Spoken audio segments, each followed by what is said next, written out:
आज हमारे पास एक बहुत ही दिलचस्प और गहरी कहानी है जो एक सामे ने हमारे साथ शेयर की है। बज़ाहिर तो ये अखीरा नामी एक शतरंज चैंपियन के उरूज और ज़वाल की कहानी लगती है, लेकिन जब हमने इसके नोट्स का जायजा लिया तो अंदाजा हुआ कि सिर्फ एक खेल की कहानी नहीं है। बिल्कुल, इसमें इंसानी नफ्सियात, शिकस्त का सदमा और टेक्नोलॉजी से हमारी जंग, मतलब कई गहरे सबक छुपे हैं। जी, तो आज हमारी कोशिश होगी कि इस कहानी की तहों को खोलें और समझें कि इसमें असल पैगाम क्या है। देखिए, ये कहानी हमें एक ऐसे सफर पर ले जाती है जहां शतरंज की बिसात जिंदगी का मैदान जंग बन जाती है और हर मोहरा किसी इंसानी रिश्ते की अलामत होता है। और हम देखेंगे कि कैसे एक शख्स जो अपनी शनाख्त खो चुका था उसे दोबारा पाने के लिए एक ऐसे खेल में उतरता है जहां हारने का मतलब सिर्फ शिकस्त नहीं बल्कि मौत है। तो फिर इसकी गहराई में उतरते हैं। कहानी का आगाज होता है अखीरा के कैरियर के उस लम्हे से जो इसकी सबसे बड़ी कामयाबी होनी चाहिए थी, लेकिन उसकी सबसे बड़ी तबाही बन गई। बिल्कुल, वो एक नुमाइशी मैच में सुपर ब्लू नामी सुपर कंप्यूटर का सामना कर रहा था। और ये कोई आम मैच नहीं था। इसे सदी की जंग कहा जा रहा था, इंसान बमुकाबला मशीन। जी, और इस वक्त के माहौल को समझना बहुत जरूरी है। अकीरा पर जो दबाव था वो नाकाबिले तसव्वुर था। वो सिर्फ एक आलमी चैंपियन नहीं था, वो इस वक्त पूरी इंसानियत की जहानत का नुमाइंदा बनकर बैठा था। यूं समझे, एक तरफ उसका जहन था जो एक सेकंड में शायद 3 चालें सोच सकता था, और दूसरी तरफ एक मशीन थी जो एक सेकंड में 20 करोड़ चालों का हिसाब लगा सकती थी। मुकाबला तो बराबर का था ही नहीं। मैच बहुत लंबा चला, लेकिन आखिरकार वही हुआ जिसका डर था। अकीरा को नजर आ गया कि अब बचने का कोई रास्ता नहीं है। उसने अपना हाथ बढ़ाया और शतरंज की रिवायत के मुताबिक अपने बादशाह को बिसात पर गिराकर शिकस्त तस्लीम कर ली। और तारीख में ये पहली बार हुआ था कि किसी सुपर कंप्यूटर ने एक आलमी चैंपियन को हराया हो। लेकिन असल ड्रामा तो उसके बाद शुरू हुआ। देखिए, शिकस्त खेल का हिस्सा है, लेकिन जो चीज अकेरा को तोड़ गई वो शिकस्त नहीं थी, बल्कि उसके बाद होने वाली तजलील। जैसे ही उसने हार मानी, रिपोर्टर्स और कैमरे उस पर टूट पड़े। जी, और फ्लैश लाइट्स की चकाचौंध में वो बिल्कुल तन्हा और बेबस नजर आ रहा था। और उसी लम्हे मैच के मेजबान ने एक बहुत ही भोंडा मजाक किया। उसने माइक पर कहा, लगता है हारने के बाद अकीरा का चेहरा भी सुपर ब्लू जैसा नीला पड़ गया है। ओह, ये तो बहुत ही बेरहमाना था। और उस पर वहां मौजूद लोग हंस पड़े। ये सुनकर अकीरा अपने हवास खो बैठा। उसने गुस्से और बेबसी में बादशाह का मोहरा उठाया और मेज पर इतनी जोर से मारा कि वो 2 टुकड़ों में टूट गया। ये नुक्ता बहुत अहम है। ये जाहिर करता है कि मुकाबला सिर्फ जहानत का नहीं था, बल्कि अना का भी था। सही। सुपर कंप्यूटर अकेरा को शतरंज में हरा सकता था, लेकिन इसकी तजलील सिर्फ इंसान ही कर सकते थे। वो टूटा हुआ मोहरा सिर्फ लकड़ी नहीं थी, वो खुद अकीरा की जात थी जो उस दिन सबके सामने बिखर गई। बिल्कुल। इस वाकये के बाद अकेरा जैसे गायब ही हो गया। कहानी 3 साल आगे बढ़ती है और वो आलमी चैंपियन अब सड़कों पर एक बेघर शख्स की जिंदगी गुजार रहा है। अपनी शिकस्त के सदमे को शराब में डुबोने की कोशिश कर रहा है। जी, फिर एक रात जब वो नशे में धुत फुटपाथ पर पड़ा है, एक महंगी स्याह कार उसके पास आकर रुकती है। और यहाँ से कहानी एक पुरस्रार मोड़ लेती है। 2 लोग इसे जबरदस्ती गाड़ी में डालते हैं और एक वीरान हवेली में ले जाते हैं।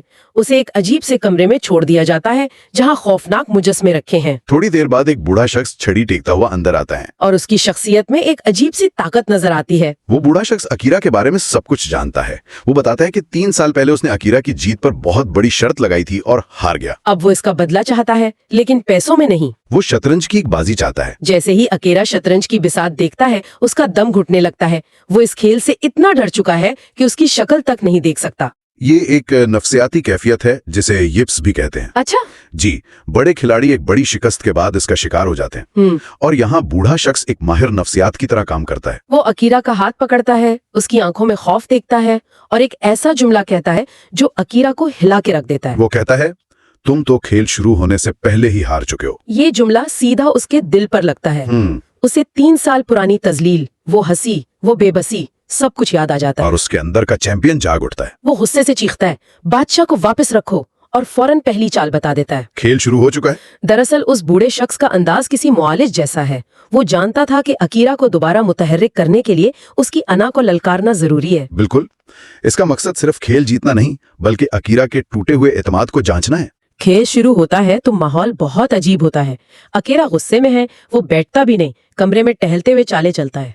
लेकिन बूढ़े शख्स का रवैया बहुत पुरस्कार है। हर चाल चलने से पहले वो अपने कान में लगे एक छोटे से आले को छूता है, जैसे कहीं से हिदायत ले रहा हो। और वो सिर्फ शतरंज नहीं खेल रहा, वो अकेरा के जहन से खेल रहा है। वो कहता है कि ये लकड़ी के मोहरे नहीं बल्कि असली सिपाही हैं जो मर रहे हैं और जिनका खून बह रहा है। वो शतरंज की बिसात को एक हकीकी मैदान जंग बना रहा है। और यहाँ से चीजें बहुत ही अजीब होना शुरू हो जाती हैं। बूढ़े की बातें अकेरा पर असर करती हैं और उसे वहम होने लगते हैं। वो खिड़की से बाहर सड़क को देखता है तो उसे सड़क एक बहुत बड़ी शतरंज की बिसात की तरह नजर आती है। एक मिनट, मतलब उसे हेलुसिनेशंस हो रहे हैं? क्या ये सब वाकई हो रहा है? यही अकेरा के जहन का खलल है? यही तो कहानी का मरकजी सवाल है। उसका जहन हकीकत और खेल में फर्क नहीं कर पा रहा। अंदर बिसात पर बूढ़ा शख्स अकेरा के एक प्यादे को मारता है और ठीक उसी लम्हे अकीरा को बाहर सड़क पर एक काले सूट वाला आदमी एक सफेद सूट वाले आदमी को छुरा घोंपता नजर आता है। अरे! अकीरा दहशतजदा होकर बाहर भागता है।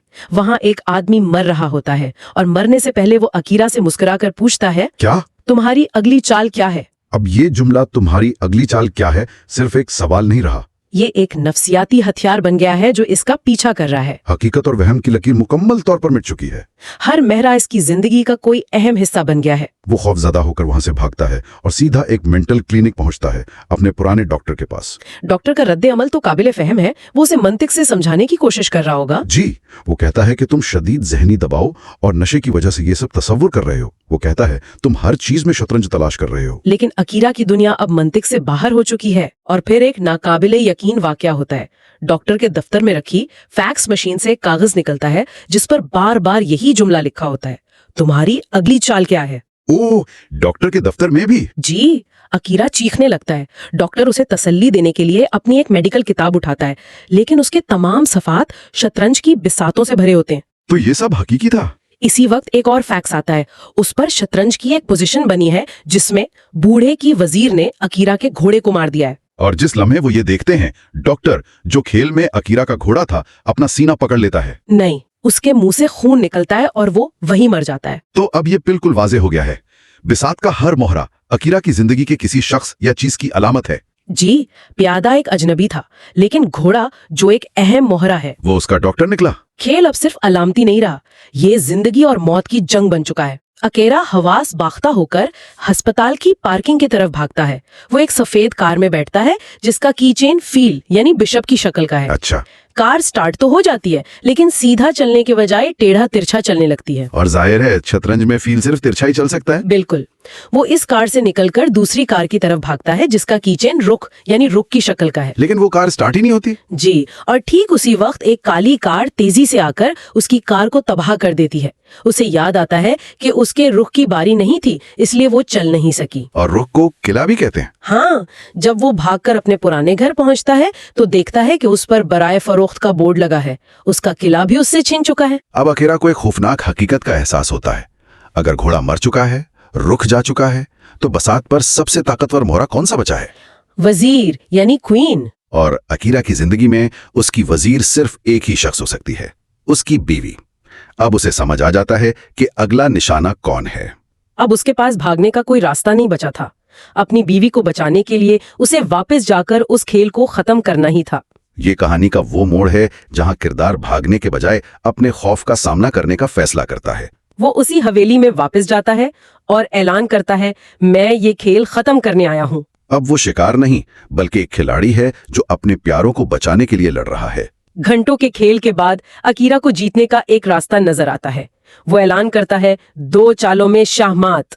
लेकिन बूढ़ा शख्स मुस्कुराता है और कहता है, मैंने ये देख लिया है, लेकिन सवाल ये है कि क्या तुम एक और कुर्बानी देने के लिए तैयार हो? इससे पहले कि अकीरा कुछ समझता, उसे पकड़कर एक बड़े स्टेडियम में ले जाया जाता है जहां फर्श एक बहुत बड़ी शतरंज की बिसात बना हुआ है और मोहरों की जगह असली इंसान खड़े हैं। ये उसका आखिरी इम्तिहान है।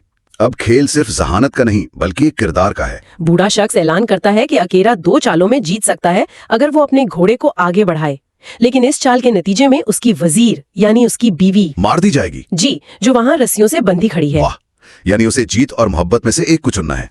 ये तो एक नामुमकिन इंतखाब है। बिल्कुल, यही इस कहानी का मरकजी नुक्ता है। उसका पुराना अकीदा था कि हारा हुआ बादशाह अपनी वजीर को नहीं बचा सकता। आज उसके पास इस अकीदे को गलत साबित करने का मौका है। उसे फैसला करना है कि उसके लिए ज्यादा अहम क्या है, एक खेल जीतना या अपनी मोहब्बत को बचाना। और अकीरा मोहब्बत का इंतखाब करता है। वो जीतने वाली चाल को नजरअंदाज करता है। जी, और अपने बादशाह यानी खुद को सीधा दुश्मन के हमले के सामने ला खड़ा करता है। ये एक हारी हुई चाल थी। एक नकाबपोश शख्स आगे बढ़ता है और एक छुरा अकीरा के पेट में घोंप देता है। अकीरा जमीन पर गिर जाता है। उसने अपनी बीवी को बचाने के लिए खेल भी कुर्बान कर दिया और अपनी जान भी। उसने वो किया जो एक मशीन कभी नहीं कर सकती। उसने मंतिक पर जज्बात को तरजीह दी। बज़ाहिर ये उसकी दूसरी और हतमी शिकस्त थी। लेकिन जैसे ही वो जमीन पर गिरता है उसे तालियों की आवाज सुनाई देती है। वो आंखें खोलता है तो देखता है कि बूढ़ा शख्स, गार्ड्स और यहाँ तक कि उसकी बीवी भी तालियां बजा रही हैं। दरवाजा खुलता है और वो मरा हुआ प्यादा और डॉक्टर जिंदा सलामत अंदर आते हैं। छुरा भी नकली था। ये सब एक ड्रामा था, एक बहुत ही गैर मामूली किस्म का इलाज जिसे साइको ड्रामा कहते हैं। अच्छा। डॉक्टर और बूढ़े शख्स ने ये सब मिलकर तरतीब दिया था। अकीरा इतने गहरे डिप्रेशन में था कि आम इलाज उस पर काम नहीं कर रहा था। उसे उसके सबसे बड़े खौफ का सामना करवाना जरूरी था ताकि वो जिंदगी से अपनी मोहब्बत दोबारा हासिल कर सके। उसे ये याद दिलाना जरूरी था कि उसकी जिंदगी में खेल से भी ज्यादा कीमती चीजें मौजूद हैं। और फिर कहानी का सबसे बड़ा राज सामने आता है। वो क्या? एक मशीन के हाथों इंसान की शिकस्त का बहुत अफसोस था। और इस दूसरे मैच के दौरान जब बूढ़ा शख्स अपने कान के आले को छू रहा था, वो दरअसल धोखा दे रहा था। बिल्कुल, वो सुपर ब्लू से ही अकेला के खिलाफ चालें पूछ रहा था। ये तो कमाल का मोड़ है। इसका मतलब है कि अकीरा अनजाने में अपने उसी पुराने दुश्मन, उसी सुपर कंप्यूटर से दोबारा लड़ रहा था। और उस बार वो जीत रहा था। लेकिन फिर सवाल ये पैदा होता है, क्या उसने आखिर में अपने बादशाह को कुर्बान करके एक बार फिर कंप्यूटर से शिकस्त नहीं खा ली? नहीं, और यही उसकी हकीकी फतह थी। वो कैसे? बूढ़ा शख्स उसे कंप्यूटर की स्क्रीन दिखाता है जिससे धुआं निकल रहा था। उसने वजाहत की कि कंप्यूटर सिर्फ मंतिक और हिसाब को समझता है, वो मोहब्बत या खुद कुर्बानी जैसे इंसानी जज्बात का तज्जिया नहीं कर सकता। जब अकीरा ने अपनी बीवी को बचाने के लिए जानबूझकर एक हारी हुई चाल चली तो ये कंप्यूटर की प्रोग्रामिंग से बाहर था। उसने उस गैर मंतकी चाल को समझने की इतनी कोशिश की कि उसका सिस्टम ओवरलोड होकर क्रैश हो गया। एक मशीन कभी भी इंसानी दिल को नहीं समझ सकती। अकीरा ने हिसाब से नहीं बल्कि इंसानियत से जीता। उसकी बेहतरीन चाल शतरंज की कोई हिकमत अमली नहीं बल्कि मोहब्बत का एक अमल था। इसी लम्हे उसकी बीवी उसके पास आती है, उसे गले लगाती है और कहती है, मेरा चैंपियन। उस एक जुमले में अकीरा को उसकी खोई हुई शनाख्त, उसकी इज्जत, सब कुछ वापस मिल गया। तो खुलासा ये है कि एक चैंपियन की जिल्लत आमेज शिकस्त से शुरू होने वाला ये सफर एक ऐसे नाकाबिले यकीन खेल पर खत्म हुआ जिसने न सिर्फ उसकी जिंदगी को दोबारा जोड़ा बल्कि इंसान और मशीन की जंग में इंसानियत की फतह का ऐलान भी किया। ये कहानी हमें सोचने पर मजबूर करती है कि हकीकी फतह हमेशा मुखालिफ को हराने में नहीं होती। बिल्कुल। तो सामीन के लिए एक सोच तलब सवाल ये है कि हमारी अपनी जिंदगियों में जब हम मुश्किल फैसलों का सामना करते हैं तो कौन सी ऐसी गैर मंतकी इंसानी चाल हो सकती है जो कुर्बानी या मोहब्बत पर मबनी हो और जो बज़ाहिर हार लगने के बावजूद हमें हकीकी जीत दिला दे।